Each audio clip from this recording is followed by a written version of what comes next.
Hi guys, Rob here with Deluks Gaming. So, I'm going away for the weekend of August 22nd. A little fishing trip for my birthday. Yay! However, I did not want to leave you guys high and dry, so I'm leaving a little present for you guys. Meet my nemesis. Currently in development by Red Hook Studios and available as early access on Steam, Darkest Dungeon is a tactical dungeon crawler with a vicious and wonderfully sadistic nature, and it takes joy and pride in making its players suffer immensely for making even mildly poor choices. Perhaps the most unforgiving game I have ever played, hands down. I have rage quit 5, yes count them, 5 times, thrown various objects, had many temper tantrums, and been so upset that I've nearly been in tears playing this. And I can't get enough of it. I want more! Honestly, I could talk about this game all day, but I don't want to waste anybody's time, so without further ado, let's just watch the intro and just get into playing it. Ruin has come to our family. You remember our venerable house? Opulent and imperial, gazing proudly from its stoic perch above the moor. I lived all my years in that ancient, rumor-shadowed manor, fattened by decadence and luxury. And yet I began to tire of conventional extravagance. Singular, unsettling tales suggested the mansion itself was a gateway to some fabulous and unnameable power. With relic and ritual, I bent every effort towards the excavation and recovery of those long-buried secrets, exhausting what remained of our family fortune on swarthy workmen and sturdy shovels. At last, in the salt-soaked crags beneath the lowest foundations, we unearthed that damnable portal of antediluvian evil.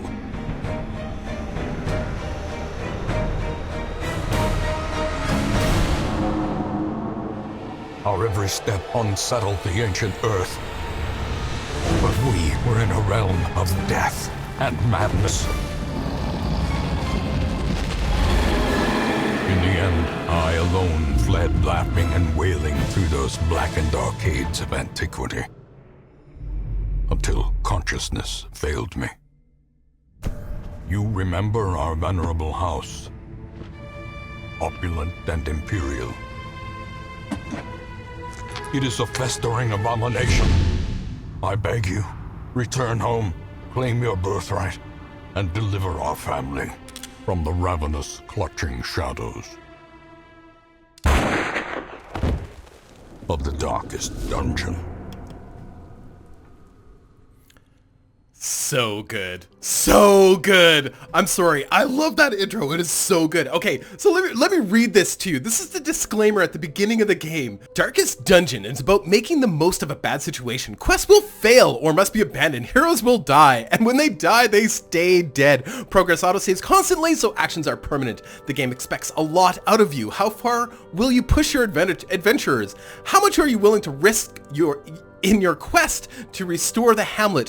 What will you sacrifice to save the life of your favorite hero? Thankfully, there are always fresh souls to recruit from the caravan that comes to the village or whatever, the town. Oh man, I love this game. It's so good. Oh, it's so good. Okay, here we go. So we are going to start a new campaign, and I'm going to be recording, as much of this as I can for the weekend. I'm going to be away. So I don't know if we could have, I've had games that last half an hour because, I die that quickly and it's all over. And I've had this one here, I'm on week 19 and it's like 12 hours long. So I don't know. It's really a crapshoot. And if we die really quickly, we'll just start over and we'll continue on. I hope you guys really like this because it's super fun. We're going to call this one Deluks. Yeah, because it's for the channel. And away we go, and I think we've got another intro, or another little cutscene, so I will see you on the other side.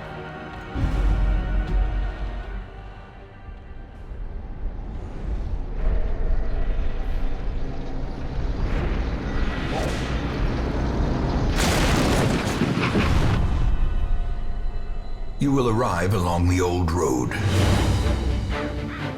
It winds with a troubling, serpent-like suggestion through the corrupted countryside. Leading only, I fear, to ever more tenebrous places. There is a sickness in the ancient pitted cobbles of the old road, and on its writhing path you will face viciousness, violence, and perhaps other damnably transcendent terrors.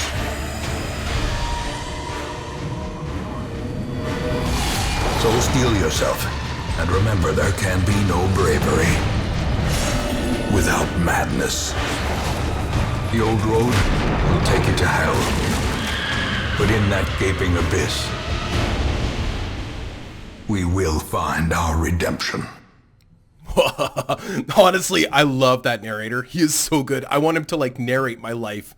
Rob woke up in the morning. He was ready for work, and then yeah, it would just be amazing. I want him to narrate my life as I do it. I just want him to stand behind me and narrate as I go. All right, so here we go. So you always start out exactly the same way. You start out with 2 characters. They're always the same. Okay, so this is like a little tutorial to show you how to play the game right at the beginning. So you always start out with Renaud and Dismas. I always want to say Dismiss, but it's Dismas. Renaud is a Crusader character, and Dismas is a Highwayman. Both, there's like 12, 13, 15 different character classes, but you always start out with these 2 particular guys that have the same skill set, that have the same everything, every time you play. And it's just to show you how to play. So I try to figure out where I fit into this game. So they sent me the letter, but I'm recruiting these guys to go and do my dirty work is how I envision it, because if both Renaud and Dismas die, I can just hire new guys to come and fight for my cause. So we're trying to restore my house, but I'm hiring these guys to just die. It's just terrible. It's awful. The premise is awful. Anyway, so the game it's turn-based. It doesn't seem like it, but it's turn-based. Like, I can move around, I can do all sorts of stuff in here, but nothing's going to happen until I actually do an action. And an action can be moving from square to square to square, or from performing an action with an object, interacting with an object on the particular square that I'm on. So there is no object to interact with right now, so no matter what I do, forward, back, try and jump up and down, it doesn't do anything. I can look at my characters, I can cruise. Time is actually standing still right now. Now, when time does start to progress, there's a whole bunch of different mechanics that we're going to talk about as we play through this game. One of them is light, and light is super, super, super, super important, but we'll talk about that later. For the start, we're just gonna go and we're gonna follow the tutorial. So our goal is to get from point A to point B. And we just have to tell our guys where to go. So we're gonna click on this room. That's the direction we're heading. Run up these lanes.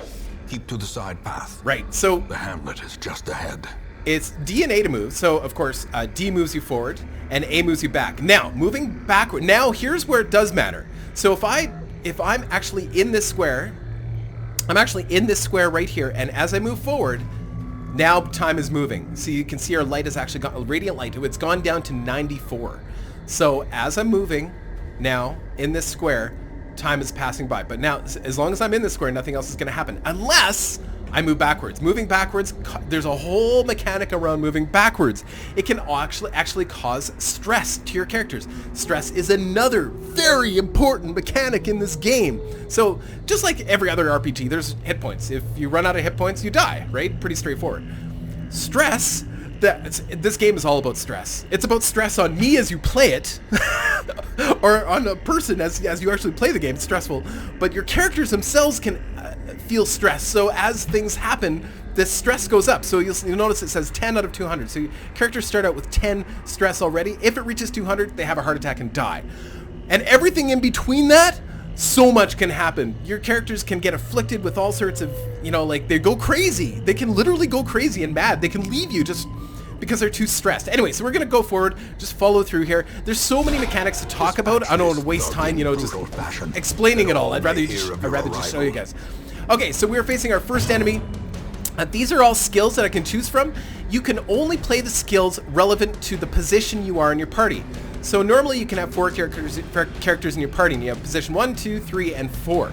So Dismas is actually in position 2, so he can use any position 2 skill. So you notice on the bottom there where it says open vein, it has the beige or the yeah, this color, whatever it is, beige. It has the beige dots and it has the red dots.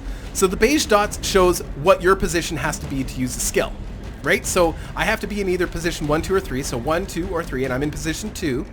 And I can only attack or hit bad guys that are in position 1 and 2 on the red side. So 1 and 2. So there can be up to 4 characters on this side. So in other words, I can use this skill because I'm in position 2 and he's in position 1. I hope that makes sense. I cannot use this skill because even though I am in position 2 and that is legal, the bad guy is in position 1 and I can't hit position 1 with a pistol shot, right? Grape shot, I'm in position 2, he's in position 1, but you also know there's connecting lines in between the red dots. Now, perfect. That means I can actually hit all 3 characters using Grape Shot. In other words, if there was 1, 2, and 3 bad guys here, I could hit them all at once with Grape Shot. Grape Shot is the best skill. It's awesome. And then, of course, Tracking Shot. He is not in position 1, therefore I can't use Tracking Shot. I hope that makes sense. Okay, so really the only one that makes sense here. Now, there's other stats here like ACC base, damage mod, target, bleed, and yeah, we'll talk about ACC base. First of all, that's your accuracy. So the higher that number is, the better. So the base is 85, right? So that's good. That means he has a really high chance of hitting. The other metric there, or sort of damage modifier says when I do hit with this weapon, I'm going to do minus 15% damage based on my weapon. So I have a weapon that does 5 to 10 damage, and if I use this skill, it's going to be minus 15% damage. If I do damage. So if I had potential to do 10 damage, it would actually work out to 8.5 or 8 damage, whatever. I hope that makes sense too. And then of course this skill can also cause bad guys to bleed based on whether or not they're susceptible to it. So you'll look under resistances down at the bottom, down over here. Yeah, resistances, he has a 20% resistance to bleed, which is not very good, which means there's a high probability that I can actually make him bleed. I have a 100% chance to make him bleed, minus 20%, 80% chance to make him bleed. And it'll make him bleed 2 points for 2 points a round for 3 rounds. Make sense? Good. Okay, so that was the quick rundown on weapon skills. So, I've used it, I've hit him, I've made him bleed, I caused 7 points of damage, plus he bled, and they bleed on the turn that they take an action. So he actually hit Renault back and caused Renault to bleed 1 damage per round for 2 rounds. Not a big deal. And Renault has, skills, and he's more of a frontline warrior, so you notice he can use all of his skills because he's in position 1, and most of his skills are good for position 1. And we'll use his smite ability, which is his best, just basic attack. It does extra damage to Unholy. This is not an Unholy guy, but whatever. Yeah, both the Crusader class and the Highwayman class are awesome classes, by the way, and you're always trying to get more of those classes. So now I'm still bleeding. I will still continue to bleed. So until I actually move, once I hit the next square, it'll move on to the next round, which means I'll take another point of damage. So I'm going to take at least 2 points of damage. So I'm going to keep moving. Notice I'll take another point of damage there, and then when I hit the next spot, there we go. So now, we found something we can interact with. So this is a tent. Now this is where the game, honestly, it's trial and error, folks. It's totally trial and error. Some things you're going to do really well. Some things are completely random. You never know what you're going to get. Some things you look at and you know it's trouble, right? And some things you don't want to loot until it's really, really dark. Some things you don't want to loot until you've actually hit it with something like holy water or whatever. It's about playing the game and understanding it and just trial and error, right? So to activate something, you can either click on it or you can hit the W key, or you can just either click on it or the W key. And who you're highlighted on is the person that actually takes the action. So in other words, Dismaz, he has a really high trap ability. He can disarm traps at 80%. So you can just right click on a character and see what their trap ability is. So I often, I'll check that with my characters so I know who's actually going to be doing most of the looting. So in this case, Dismaz will be doing it. And if there was, sometimes you can take an action on something. So in other words, I click on it and say it was something that was unholy. If it said, this is really unholy, I can actually throw holy water on it or something. So clearly where the ambushers camp, so I can just check what's inside the tent. And we found 125 gold, which is good. Money is so important in this game. It's so important. Okay, so that's done. We are moving to the last square here, or we're in the last square. Nobody's bleeding. Renault is damaged, but there's absolutely nothing we can do about it. He's actually not as stressed as he was. Huh, crazy. He must have relieved some stress. He must have had a critical hit or something. Okay, and we push up, or W, on the keyboard, and we go to the final round. All right, here we go. Bush, send these vermin a message. The rightful Okay. owner has returned, and their kind is no longer welcome. Oh, I love the narrator. He is so awesome. Okay, I will try not to talk while he's talking because he sounds so good and I don't want you guys to miss it. Okay, here's the first situation where I want to use maybe my Grape Shot Blast. That it has less chance to hit than the Open Vein, and it has a minus 60% damage mod, but it tends to do really well. Well, I don't know, it's debatable. You know, like I would do way more damage to one guy and cause him to bleed. Actually, it's probably a better idea maybe to do that. Or I can use a Grape Shot Blast and damage everybody. But the thing is, I want to get rid of these Fusiliers, these gunners are just terrible, and I'd like to get rid of them as quickly as possible because they can do a lot of damage. But keep in mind, once we make it back to town, damage won't matter. The only thing that'll matter once we make it back to town is stress. So we just want to kill the guys as quickly as possible, and whatever is the most efficient way to do it. So Zealous Accusation, oh right, so keep in mind this is a really big guy. He's taking up both spot 1 and 2. So even though Zealous Accusation will hit 2 spots, 1 and 2, if you look at the red dots that are connected, even though it'll hit 2 spots, because this guy takes up 2 spots, it'll only hit him. So we might as well use our Smite, which is good against Unholy, but neither of these guys are Unholy and do the most damage. Sorry, I'm explaining a lot right at the beginning here, just so you guys have an idea of what's going on. And he's already bleeding, but yeah, we're bleeding too as well. One damage for 3 rounds, whatever, that's fine. Oh yeah, see, these little buggers later on are brutal. They can hit your rear, your soft, squishy parts in the back of your lines and stuff, and it's not good. It's not good at all. Ooh, critical hit. Critical hits relieve stress. So notice he just got that 4. That means he relieved 4 points of stress from getting a critical hit. It's really good. Now, if he gets hit with a critical hit, of course, it causes stress. We could stun this guy, but it doesn't matter. He's dead. He's only got 2 hit points, and actually, he is bleeding at 4 damage points per round, which means on his next turn, he's dead no matter what. So there's no point in attacking him again. We could actually, what we could do is we could use his Bulwark of Faith instead, and that'll give us, it'll prove the light in the area and give us a protection, plus 25% protection, which is like armor, right? Because I couldn't hit the guy in the second position because he's too far away for the first guy. See? He's dead, no matter what. So this is part of just learning and playing the game and understanding it. Right? So it's good that I did that protection. That actually gave him a little bit of protection from that shot. Okay, so we're going to start moving faster and faster and faster here, just so that we don't lose you guys that are already familiar with this game. I know this game's been out for a little while, so I know a lot of you are already pretty familiar with it, probably. But I just want to be sure that everybody can kind of keep pace here. So, there we go! Done! So we got a Dodge Stone common, plus 4, and nothing is just good in this game. Everything always has a downside. Everything has a downside. So this is an object we can actually give to one of our characters in town that will give them plus 4 dodge and minus 2 accuracy.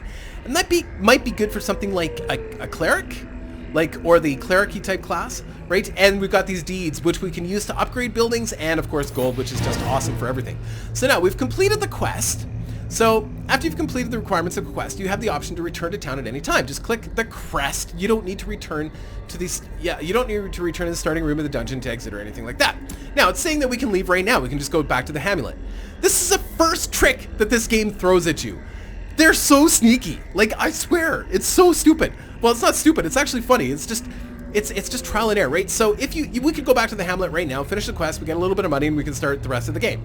Or we can continue adventuring. Now, even though we've cleared out everything, there was still a chest here.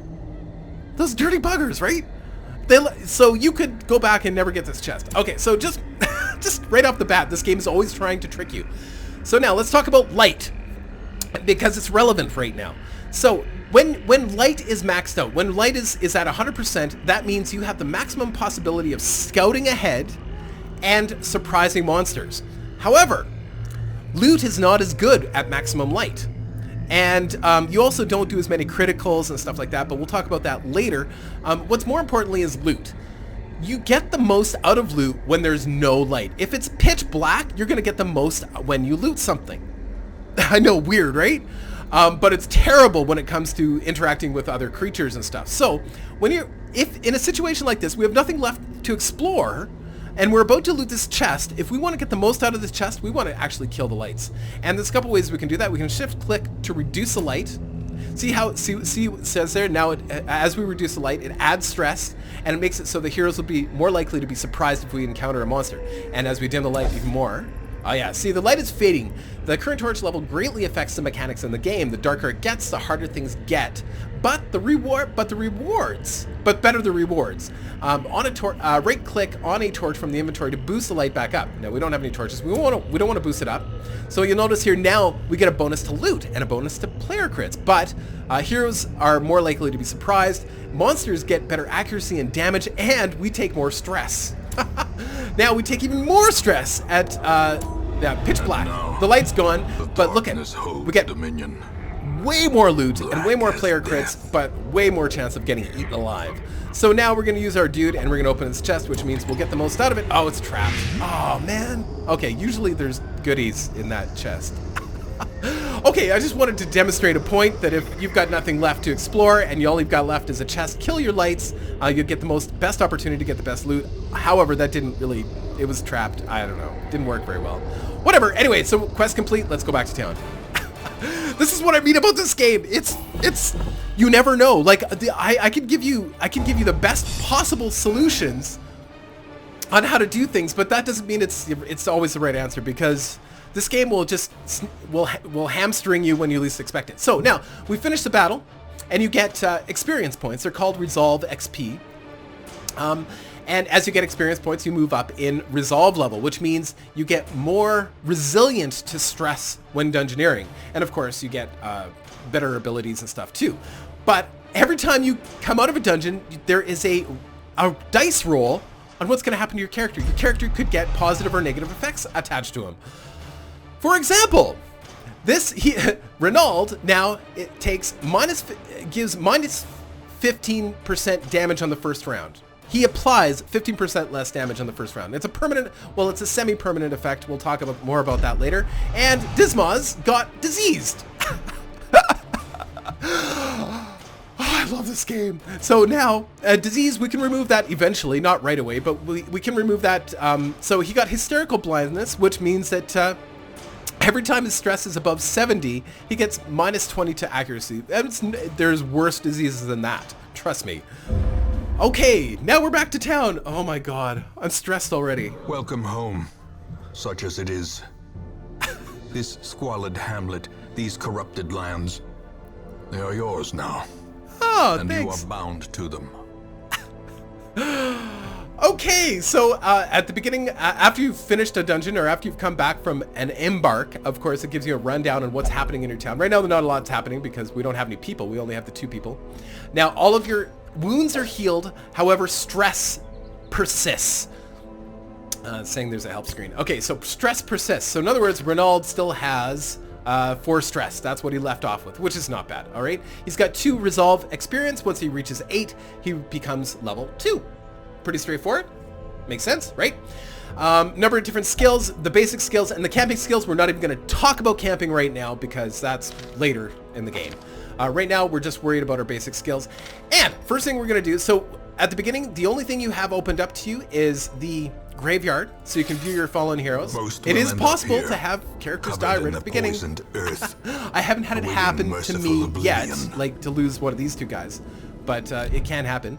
And of course, we have access to our memoirs, which is the thing that we saw at the beginning there, the log, and the stagecoach. Everything else is locked for now. You have to do a couple missions before things become unlocked. Men, soldiers and outlaws, fools and corpses.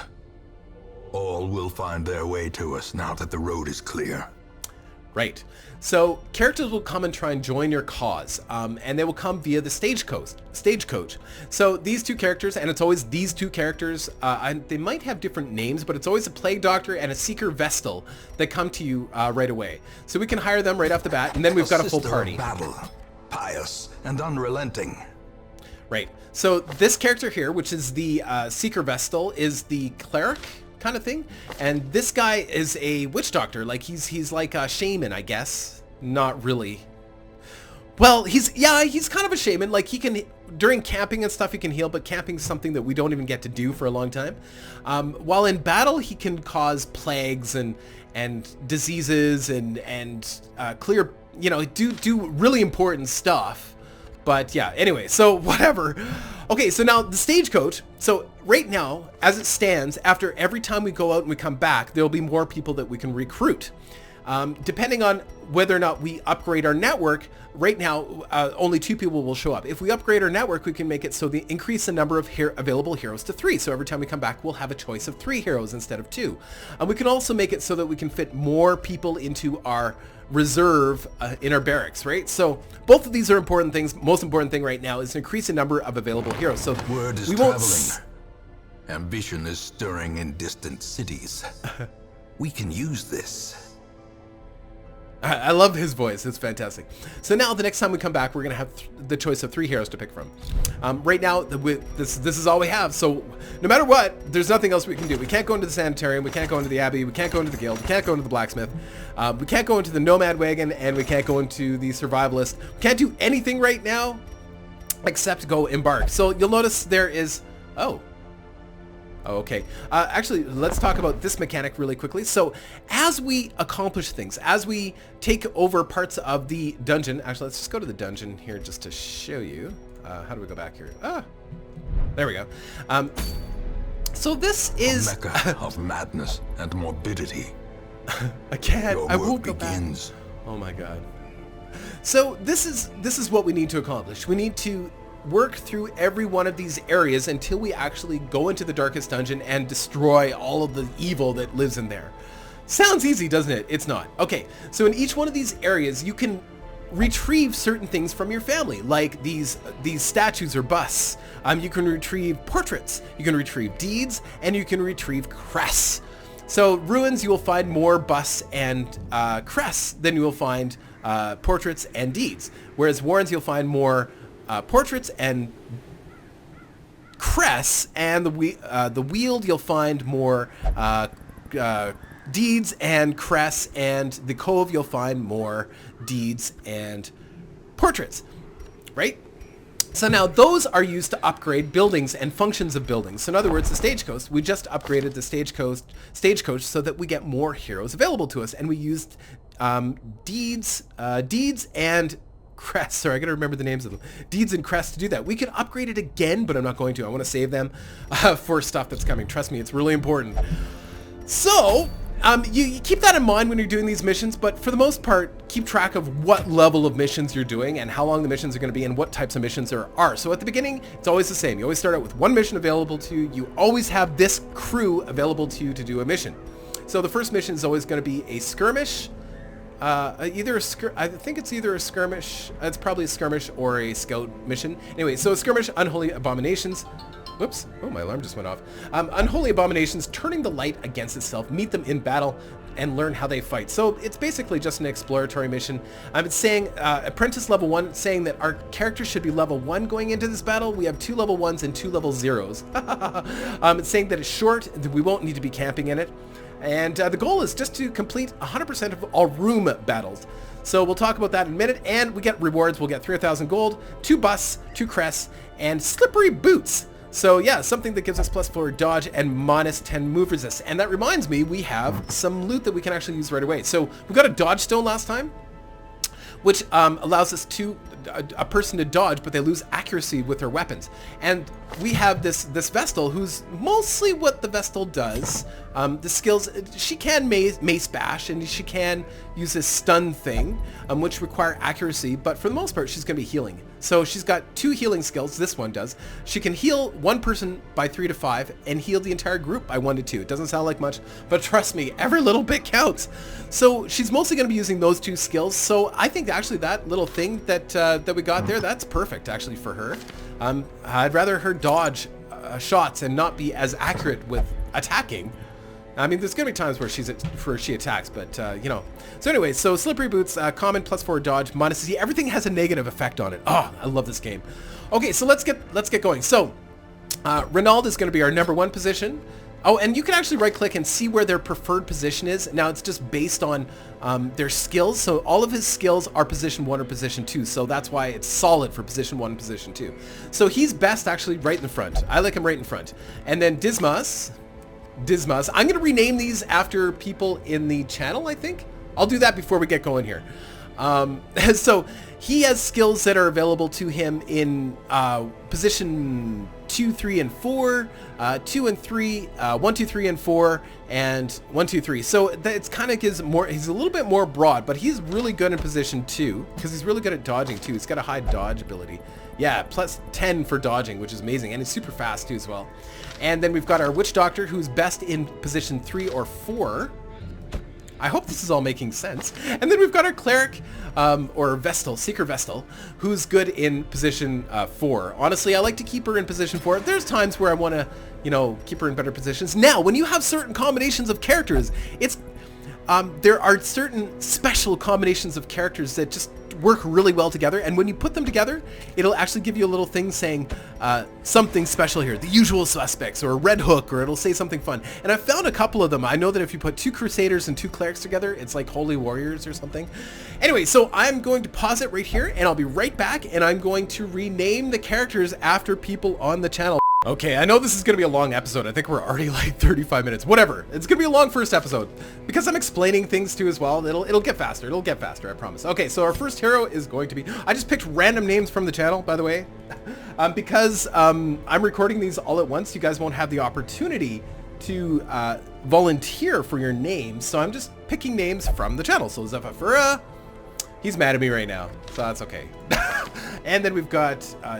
Dismas, who is going to be, again, these are totally random. This is going to be Mr. Pat, actually. And, you know, don't be sad that you didn't get chosen, because the odds are you're probably not going to make it. Well, I don't know. The Crusader, yeah, I don't know. Depends. I don't know. Totally depends. This is going to be, ooh, True Blood. That's a good name for him. True Blood. Whoops. Excellent. And last but not least, our healer. Who's a good healer? Oh, let's do... I don't have a girl... Oh, there. Sorry. I know it's a girl, but you'll just have to accept. Nuriek. There we go. Awesome. Okay, there we go. There's our first group. Zephyra, Mr. Pat, Trueblood, and Nuriek.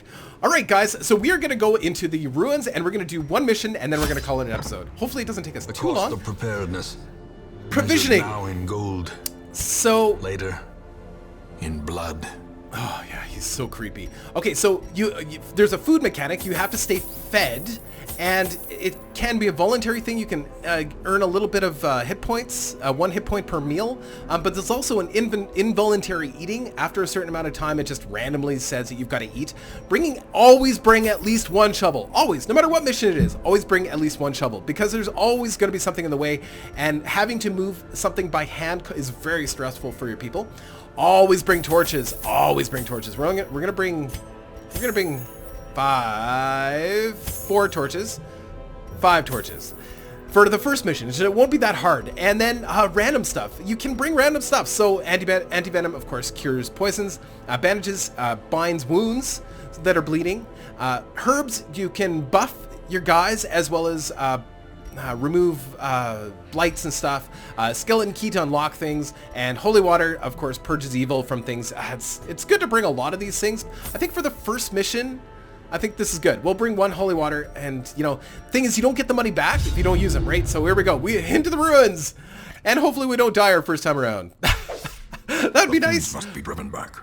Okay, and here we go. What better place to begin than the seat of our noble line? We may actually I may not be able to do the full dungeon here, and we may have to split it up because I'm spending so much time explaining. So we're gonna move. Our goal here is to defeat all of the monsters in any room. So this is a room. This is a room. This is a room. This is a room. This is a room. These hallways aren't considered rooms. It's only the rooms. So right now we don't know what's in them. Eventually we might get some scouting, and we have to watch a couple of things. We have to watch our light, and okay. So there we go. The bookshelves sometimes they're completely random. Sometimes I don't, yeah, I'm actually not going to search it right now, because it could lead to trouble. Yeah, it's not a terrible thing to wait until, so our light has come down to 70% or 70. I'm not gonna restore it yet. Feeling good. Feeling lucky. Okay. Scouting. So it's kind of a random chance that you'll get some scouting done. Also, the amount of light you have determines whether or not you're going to scout to as well. I think we'll go... So there's nothing in this room. I think we'll go south. towards this. There's a treasure there of some sort. An artifact, maybe. Our light is down to 58. Yeah, we'll look in the... Crates are usually pretty safe. Usually only good things happen in crates. Of course, it's better if you have less light. But crates are kind of a safe bet. Whereas bookshelves and stuff, it's kind of questionable. Okay, so now we're running out of light. There's a pretty good chance that there's going to be bad guys here, so we'll raise our light back up so that we don't get surprised. And we could still get surprised anyway. We'll go... Every time you use a torch, it raises it by 25 points, by the way. Bad guys! Okay. Here we go. So... Yeah, see these the little buggers with the guns? Yeah, they need to go. So, grape shot is awesome. We could also try and pistol shot that guy. Actually, it's not a terrible idea. Let's see if we can take him out quickly. I'm more worried about him than anybody else. Plague grenade is fantastic. It causes blight, which is kind of like bleed. It's like this plague that causes so much damage per round. So it's 3 damage per round. So now he's down to 7 hit points. He's dead in 3 rounds no matter what. If we hit him one more time, he's gone in like 1 round. So we need to get rid of him as quickly as possible. This guy's got 12 hit points. It's going to be a while. So let's just attack him regularly with the sword. I'm trying to keep this moving at a fairly decent pace and explain at the same time. But the first episode's always like this, right? Because, you know, I'm trying to teach at the same time, whether or not you guys want to know it or not. Okay, so she can use Dazzling Light. You can stun, which is not a terrible idea. Or she can heal everybody a little bit. I think stunning will probably save more hit points than anything else. You're also better off stunning people that haven't taken their turn yet. So in other words, that little line that little line tells me that they haven't taken their turn yet. So I stunned him, so he actually lost that turn, which is great. So we actually probably saved more hit points in. So now we can actually double up on that plague. We can actually double blight them. So now they take 6 points of damage per turn, which means he's dead at the beginning of his turn. Fantastic! I hope I'm explaining this okay. Okay, so taking a little bit of damage, but it's not too bad actually. Things are going okay, so we could use our grape shot blast and maybe take that. Oh, he's dead anyway. He's dead no matter what, because next turn he takes 6 damage. He's only got 3 hit points damage, or 3 hit points left. So let's just focus all of our firepower on the big guy. So yeah, he just has a lot of hit points. He just had 35 hit points. We just need to eliminate those hit points, and then we've won. So he's bleeding, but that's not good enough. We need to do more. So now we can start healing our guys. I think she's better off just healing now, so we could do, or we could stun. And if we stun, that'll be for next round. But I think we'll heal. I think healing's the best way to go right now. I know it doesn't seem like much. Oh, and when you get critical heals, of course, it removes stress too as well, which is fantastic. So yeah, she got a critical heal and it doubled up, which is great. So just do as much damage as you can. 14, that's pretty good. He's almost dead. Oh! If we get 1 attack before him, we've got him. Oh, perfect. Yeah, so he can do a noxious blast like this. Plague grenade does 2 people in the back, whereas noxious blast is 1 person and it applies a little bit of damage too as well. So there, he should be dead. There we go. So now, both these guys are dead the next time they attack. So now we just want to do whatever we can to kind of save our people and buff people, because buffing carries over. So we're going to do this. Tracking shot. That'll buff him for a round. Oh, he missed. Doesn't matter. So yeah, that little buff gives him plus 12% damage, plus 6% accuracy, and plus something else. So, and heal. Just keep healing. Didn't mean to do that. I meant to do the other one. Whatever. That's fine.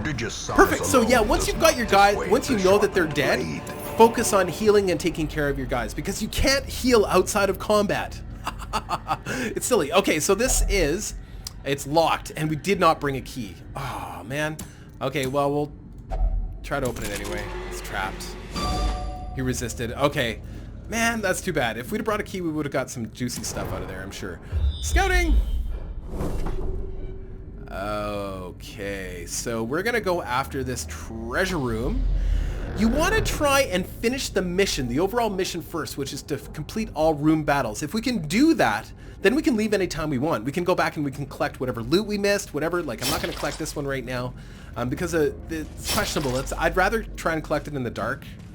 There's also a trap. He spotted a trap. So that's this thing right here. He is my best trap guy, this highwayman. So we'll just click on the trap. And if he disarms it, he actually alleviates some stress, which is nice. It's actually a really bonus. It's a bonus if you can spot those traps. Most of the time you can't spot them though. Okay, so light is down to 66. Let's raise that up. We're about to go into a battle because it's a treasure room. I feel like I'm going too fast, but also going too slow. So it's going to be hard to make everybody happy on this one. On the first episode anyway. So we've got another one of these guys. I'm going to use my Grape Shot Blast because that'll be good against most of these guys. These guys here can cause stress.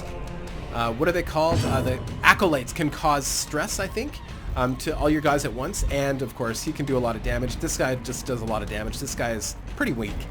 Okay, so healer. Should we stun or should we heal? I think we're going to heal everybody. Yeah. Yeah. See, it actually does make a difference. All right, and play a grenade for sure. Get those two blighted right at the back. Awesome.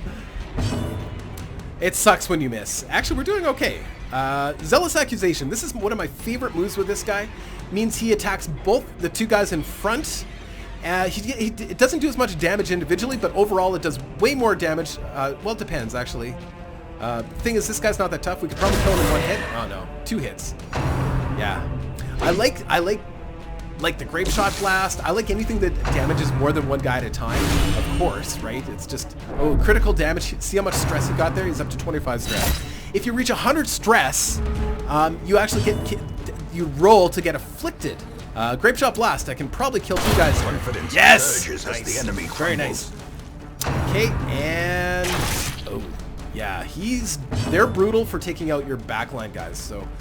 Plague Grenade probably for him. Oh, we can Battlefield Medicine. Oh, that's cool. Alright. So that brings him up to 6 damage per round. Oh, he's still got at least 1 more round in him. Alright, so let's eliminate this. Oh, that's not good. Missing is bad in this game. Ouch. That's not good. Okay. Let's heal our cleric a little bit. Yeah, almost, yeah. You can eventually upgrade these skills, but at the beginning they really kind of suck. Oh man, okay, he's gonna get 1 more shot off. That sucks. Okay, he's dead no matter what now. He's taking 6 damage the next time he attacks, so he's dead before he attacks. So now it's just a matter of eliminating this guy. Oh man, we could theoretically bandage him too as well. 1 damage for 3 rounds. He's gonna take 3 more damage. That's fine. I think that'll be fine. This guy directly. Perfect. It's all over. Let's just heal as much as we can now. Let's do the Divine Grace on him. Yes. And he's dead anyway. Doesn't matter. So Battlefield, sure. Oh, I could have done it on him. Oh, I could have healed his, whatever. It's too bad. No, I'm not going to bandage. Silly. You can get healing skills for the Crusaders as well, which is awesome. But I find that you're better served. So yeah, this will heal Blight and bleed. So actually, we're going to do that. Perfect. So we didn't need to bandage. Perfect. And it gives him a point of restores some damage. So there's no point in me attacking him, just in case you're wondering what I'm doing. There's no point in me attacking this guy again, because he's dead no matter what. So I'm just trying to heal as much as we can. So that's one of the things that you don't know at the beginning. You think, oh, I just got to kill these guys as fast as possible. But once they're blighted and they're going to die anyway, you don't need to keep attacking them. Just focus on healing your guys, because you can't do it outside of combat. Okay, so this is, we didn't bring a key. Ah, okay, chest with your family sigil. I think we'll just open. Oh, man. Son of a... We have no way to cure Blight right now, because we can't cure it outside of battle. He's going to take 2 damage per round for 3 rounds. Ah. So there's at least 1 more room with the battle. There we go. There it is. Okay, so let's go take care of that. And then once that's done, we can just go loot everything. I know this is going to be this is probably a really long episode. Okay, let's bring our torch up. In Radiance, may we find victory. Probably didn't need to do that. Oh well. Okay, so yeah, that's okay. That's okay. Let's do Grape Shot.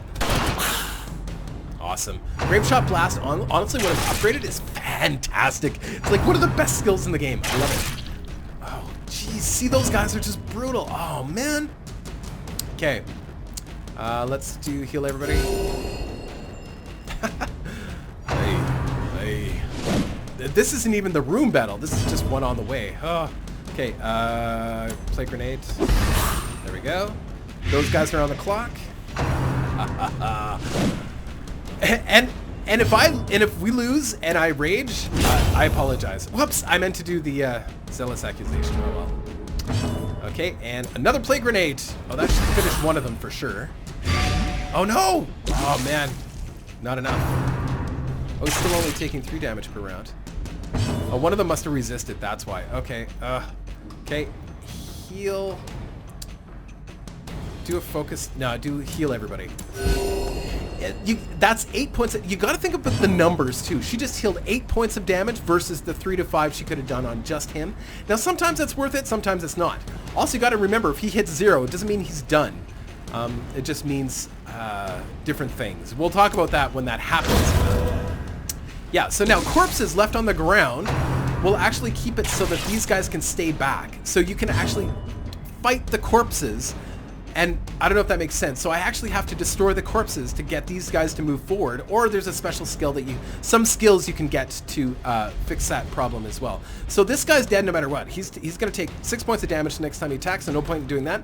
We're actually going to do a pistol shot on the guy in behind, because he's not dead next round, but maybe after that, he might be. Yes, so he's dead now too. Now we can just focus on healing everybody as much as we possibly can.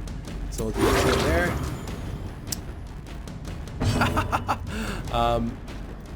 And you can just attack that thing. That's fine. See, now you'll notice as you destroy the corpse as they move forward. Now these guys are terrible when they're front line. They can still use their bayonet on their little thingy, but yeah, they don't do much damage aside from that. So there we go. These nightmarish we're creatures kind of in trouble. They can be beaten. I think we'll be okay. I think we'll be okay. So we're not going to open that thing. We're going to wait. You can get afflicted with these quirks that make it so your guys will automatically loot them. You don't have a choice. Okay, there we go. It'd be nice if we surprise them. Nope, we didn't surprise them. Okay, so these guys will use these goblets and toss these goblets on us and cause stress, and we don't want stress. Remember, stress carries over.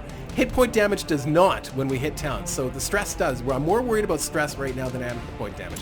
So I want to eliminate these guys as quickly as possible. They're not as dangerous as those crossbow men, but they're still pretty dangerous. Ooh, critical stress. Oh, that's critical stress. 50 stress is up to already. Wow.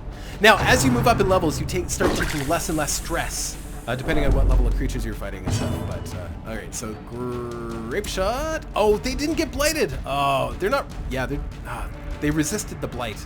That sucks. Okay, grape shot's still our best choice. Just in terms of numbers, that's the most damage.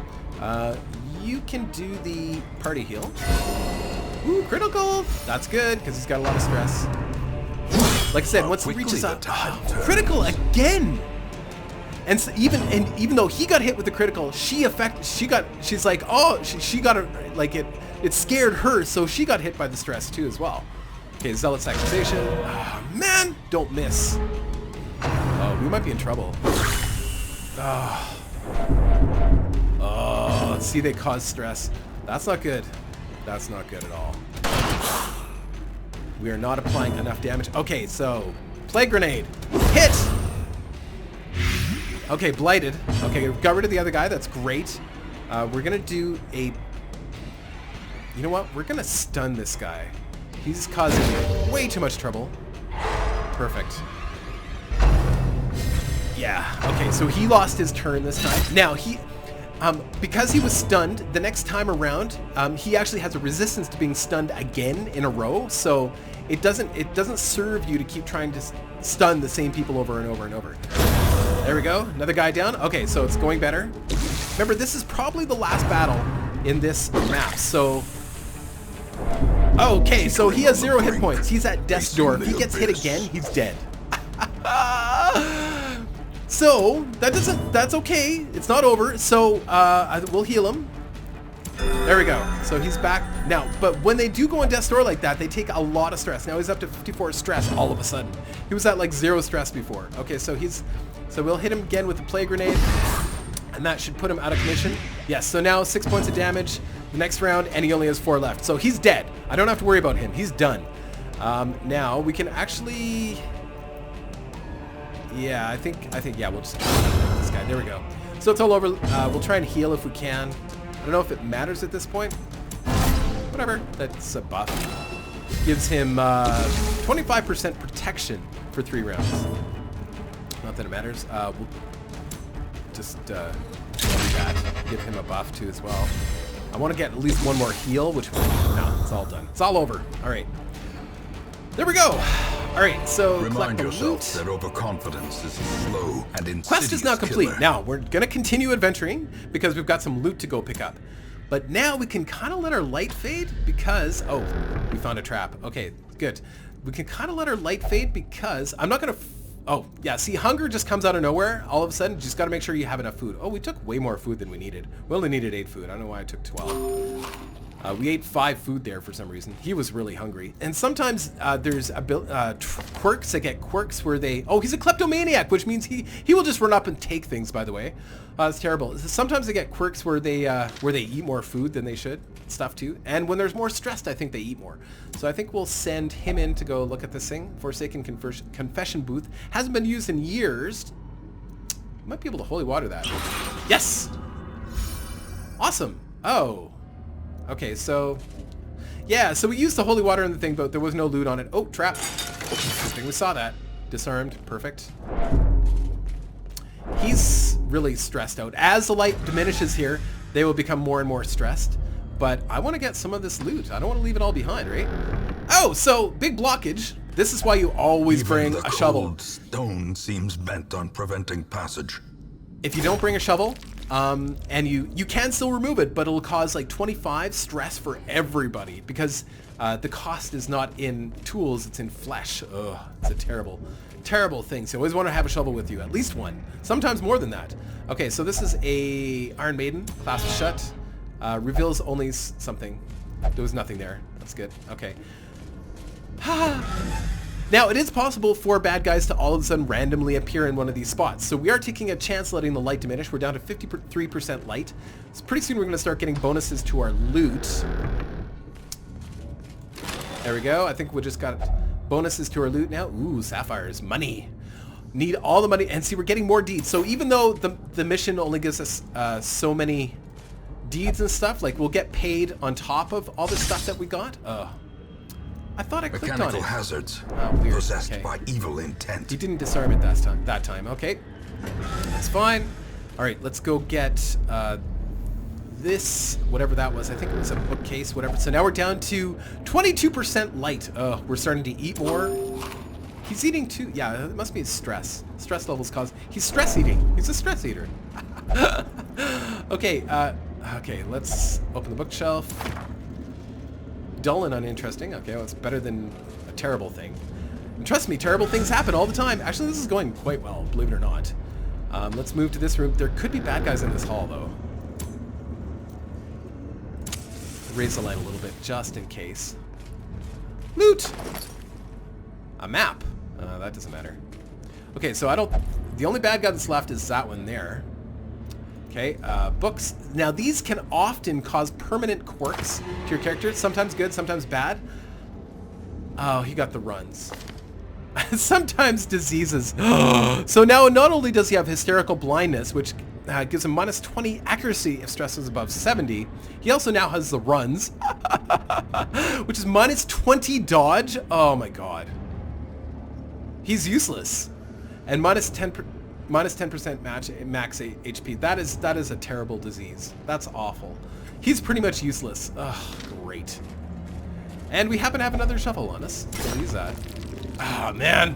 Sometimes it's almost good to leave those bookshelves, those little stacks of books, because more often than not, they're negative. I think we're going to leave. I think we're done. You know what? Oh. Traps are appearing out of nowhere. It's fine. It's fine. Got it. I got this. Disarmed. Alright. Stuff can, like I said, stuff can randomly appear back in the dungeon. I don't want to face these guys, whoever they are, because, I don't know. Causes too much stress. Now, I'm actually walking way more than I probably should. Oh, oh, no. Oh, we're out of food. Eat nothing. No man. force Okay, of we're done. will can overcome a failing body. So we took a whole bunch of stress damage at the end there. I think we waited too long. We should have left way sooner. Haul my hull. So we made And reclaim what 3350 is plus the ours. 3000 that we get for doing the mission. And we got a whole bunch of heirlooms. We got some deeds and some crests, plus the bus and the crest that come with doing the mission. And we got the slippery boots. So pretty good overall, but our guys took a lot of stress. And of course, Mr. Pat is super diseased. He's got the runs. Oh, Mr. Pat. Okay, so Zephyra would have... Oh, Beast Slayer. Okay, so that's a positive one. He gets plus 10 to his accuracy, plus 3 to critical skills versus Beast. Both versus Beast. Excellent. And everybody got plus 2 Resolve XP too as well. Mr. Pat, adding to his array of faults, now has a lazy eye. Minus 5 accuracy to range skills. You can remove these eventually, but they're really expensive to remove. Or they can go away on their own too as well. He also now is a Warren's Tactician, which means he will do 15% plus 15% damage in the Warrens, which is just an area. He's terrible though. He's a meditator, which means he gets reduced stress when he's meditating in the Abbey.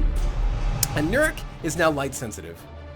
He actually does less damage if she actually does less damage if the torch is above 75. Fan-freaking-tastic. It's like things can't get any worse, but they do. Trust me, we actually did okay there, believe it or not. A crawling We chaos took way more that must stress be than we should destroyed. have. We should have left before our food ran out. But it's random. Like, the food thing is totally random. I thought we took way more food than we normally would. So now we have access to the Abbey and access to the Tavern. These are places where you can send your guys to alleviate stress. The Abbey calls to the faithful. And we've got a bit of a problem because our guys have way too much stress in general, and we only have 3 guys in the stagecoach, and we have to do a mission. So we're going to take all 3 of these guys. A secret cultist, I haven't played with them much. To fight The Men-at-Arms is pretty good, and the Hellions pretty good. So these 2 are kind of tanky. And this guy's kind of a witch doctor-y kind of guy. He poisons and stuff, I believe. Yeah, he poisons and stuff. And so we've got to bring along somebody else too as well. Probably our cleric. Oh, or we go without a cleric and just go tanky. Oh, we can't bring Mr. Pat's. Mr. Pat's terrible, but if Mr. Pat dies, I'm not too heartbroken too. And the other guys, they've got to go rest. If we brought Zephyra out again, he will freak out and go crazy. So, and Zephyra is God-fearing, which means he can only pray for stress relief, which means he can't go to the brothel, he can't go drink, he can't do anything else other than pray to a higher power and to make himself feel better. We can make it, and it costs money, so $12.50 to do that. We can make it a little bit better by upgrading the place where he prays, the transept, with using bus and deeds to increase the stress recovery gets from it. We can actually even reduce the cost of treatment and dogmatic rituals. But we'll wait. What else do we have to do tonic here? We have to against the do... bloodshed. He's a stress eater. Oh, he's also a meditator. He likes to meditate. Which is fine. He can actually go here, which is great. And what's her issue? What's her malfunction? She...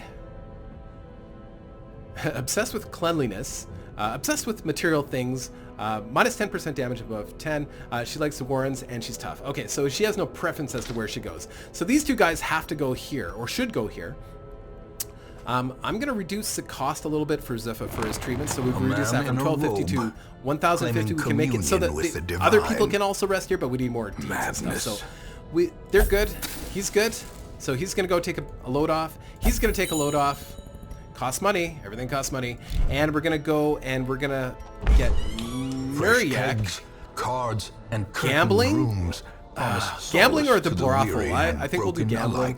I don't think we can upgrade. Oh yeah, we can upgrade a little bit. We'll upgrade stress recovery for gambling. All manner of we can actually make it so it diversion reduces and the dalliance cost too as await well. those who which cross is the not a threshold with coin in terrible idea. hand. Yeah, we'll do that. Within so that's a a little pale, cheaper. Trust me, maybe you they need can money. be If you run out of money, you immune can't do against the missions because you need horrors below. provisions, right? You need torches, you need food to keep doing this. To keep punishing yourself, you need to spend money. Okay, so we've got our 4 guys ready. We're going to send those guys out on the next mission, but we're going to call that an episode. I'm sorry this was probably a super long episode, but it was the first one I'm trying to explain a lot as we go. I hope you enjoyed it, because there's a lot more to come this weekend. Okay, take care, guys.